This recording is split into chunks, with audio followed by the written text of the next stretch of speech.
Chernobyl is synonymous with danger. Driving into the North Ukrainian city, we're warned to keep our windows shut. Radiation levels in some spots remain dangerously high, 36 years since the world's worst nuclear plant disaster.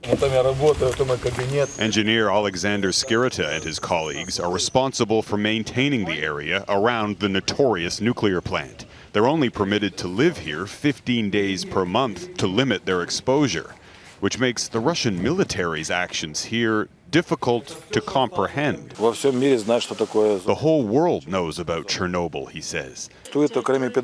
I can't understand the Russian brain. What were they thinking? After the Russian retreat, Skirita returned to work to find this. His office, like so many others here, ransacked and looted. His computer among the thousands of pieces of highly sensitive and expensive equipment, either stolen or destroyed.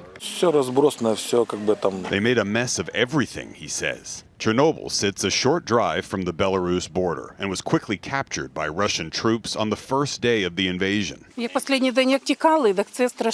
This resident says the Russians caught her trying to contact Ukrainian authorities. They forced me to my knees with a gun to my head, she says. I thought I was going to die. When the Russians finally left after 5 weeks, she says they strapped washing machines and other household appliances to the tops of their tanks. But the greatest damage done by Russian soldiers here might have actually been to themselves. This is the edge of the so-called red forest in Chernobyl, and it has that name because a lot of evergreen trees here have turned a shade of reddish orange as a result of the high level of radiation that exists on the soil. We're only being allowed to visit here for a few minutes, but it seems the Russians stayed here for a few weeks, not only in the red forest, but digging trenches in the soil. There are food containers scattered all around here. They even used some of the sand to make sandbags.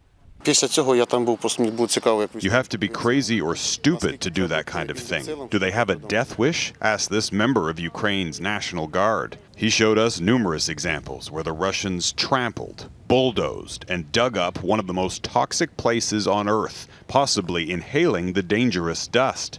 Our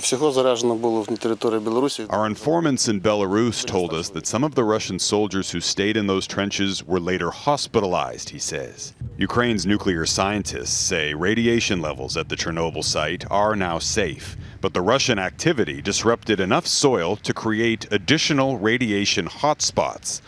The worst-case scenario, once feared, was avoided, but more than 2 months since Russian troops left this area, crews have barely begun to clean up their mess. Jeff Semple, Global News, Chernobyl.